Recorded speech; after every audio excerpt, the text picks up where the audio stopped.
പുതിയ ഓഫീസ് നമ്മളെ ഔപചാരികമായിട്ട് ഉദ്ഘാടനം ചെയ്യുമ്പോൾ അപ്പൊ എല്ലാവരും സഹകരണം ഉണ്ടാവണം. അതെ ഗൈസ്, അങ്ങനെ നമ്മൾ പുതിയ ഓഫീസിൻ്റെ ഉദ്ഘാടനമാണിത്. നമ്മൾ നേരത്തെ വർക്ക് ചെയ്തിരുന്നത് വയറ്റിലെ ചളിക്കോട്ടത്താണ്. ഇപ്പം നമ്മുടെ ഓഫീസ് ടൗൺ ഹാളിലേക്ക് മാറ്റിയിരിക്കുകയാണ് ഗൈസ്. അപ്പോൾ അതിൻ്റെ ഒരു ഇനാഗുറേഷനാണിത്. അങ്ങനെ നമ്മുടെ ആദ്യത്തെ പരിപാടി കേക്ക് കെട്ടിയലായിരുന്നു. അങ്ങനെ കേക്ക് കട്ട് ചെയ്തു. പിന്നെ എല്ലാവരും കൂടി ചേർന്ന് കേക്കൊക്കെ കഴിച്ചു. പിന്നെ നമ്മൾ ആദ്യത്തെ ദിവസം തന്നെ വർക്ക് ചെയ്യും എന്നുള്ളൊരു മൈൻഡായിരുന്നു. പക്ഷെ നല്ല രസമായിരുന്നു അന്നത്തെ ദിവസം വർക്കൊന്നുമില്ലായിരുന്നു.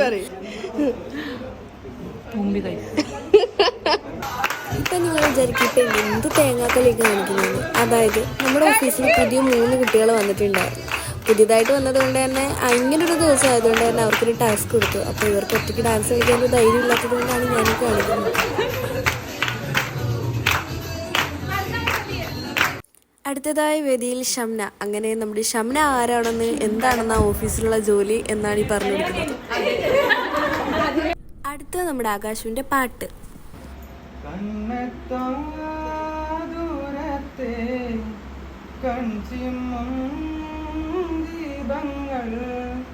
നാം കണ്ട സ്വപ്നങ്ങൾ പോ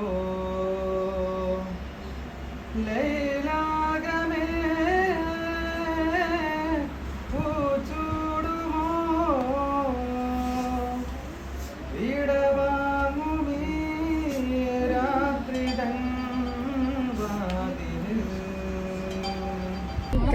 നമ്മൾ ഫുഡ് കഴിക്കാൻ പോകണം. നമ്മൾ ഫുഡ് ഓർഡർ ചെയ്യാന്ന് വിചാരിച്ച ഇനാഗുറേഷന്റെ ഭാഗമായിട്ട് നമ്മൾ പുറത്തു പോയി ഫുഡ് കഴിക്കാം.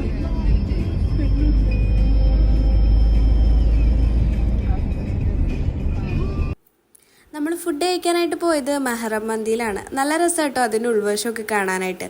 ഫാമിലിയായിട്ടും ഫ്രണ്ട്സുമായിട്ടൊക്കെ ഫുഡ് കഴിക്കാൻ പറ്റിയ ഒരു അടിപൊളി സ്പോട്ടാണ്. നല്ലൊരു ആംബിയൻസ് ആണ്. അതിൻ്റെ ഉള്ളിലുള്ള ഒരു ബാക്ക്ഗ്രൗണ്ട് മ്യൂസിക്കും എല്ലാം കൊണ്ടും നല്ലൊരു അന്തരീക്ഷമാണ് അവിടെ. എന്ത് ഫുഡ് കഴിക്കണം എന്നുള്ളൊരു കൺഫ്യൂഷനിലായിരുന്നു. പക്ഷെ നമ്മൾ അവസാനം എത്തിപ്പെട്ടത് ചിക്കൻ മന്തിയിലാണ്.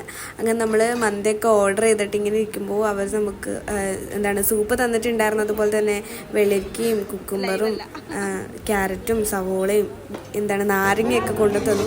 നമ്മൾ ഓർഡർ ചെയ്തിട്ടുള്ള ചിക്കൻ മന്തി ഇതാണ് ഗൈസ്. അതിനെ പിന്നെ ആ പുള്ളിക്കാരൻ വന്ന് 3-4 പീസൊക്കെ തന്നെ എല്ലാവർക്കും കൂടി സ്പ്ലിറ്റ് ചെയ്ത് കഴിക്കാൻ വേണ്ടിയിട്ട്.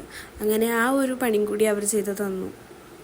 ഗായ്സ്, നമ്മുടെ യുദ്ധം ഇവിടെ അവസാനിച്ചിരിക്കുകയാണ്. എന്നാലും വിട്ടുകൊടുക്കാൻ തയ്യാറല്ല ഞാൻ എന്നുള്ള രീതിയിൽ ഷംന അതിൻ്റെ മുന്നിൽ തന്നെയാണ് ഗൈസ്.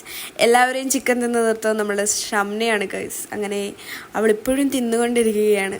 അങ്ങനെ നമ്മൾ തിരിച്ച് ഓഫീസിലെത്തിയിട്ട് എന്തായി ചിക്കൻ കാണിക്കണം എനിക്കൊന്നും അറിയാൻ പാടില്ല.